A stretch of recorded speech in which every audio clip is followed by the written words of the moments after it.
بسم اللہ الرحمن الرحیم اللہم صل علی محمد کما تحب وترضى له۔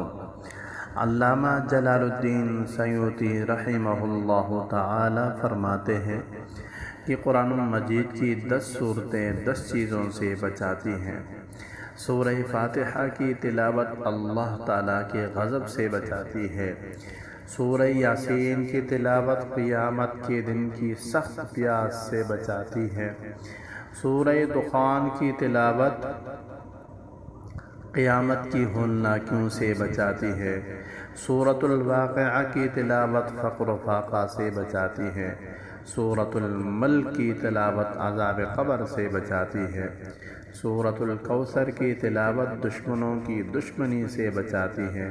سورۃ الکافرون کی تلاوت شرک اور کفر کی موت سے بچاتی ہے۔ سورۃ الاخلاص کی تلاوت منافقت سے بچاتی ہے۔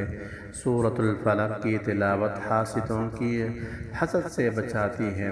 سورۃ الناس کی تلاوت وسوسوں سے بچاتی ہے۔ اللہ تعالی ہمیں صحیح معنوں میں قرآن مجید پڑھنے کی اور سمجھنے کی توفیق عطا فرمائے۔ آمین یا رب العالمین۔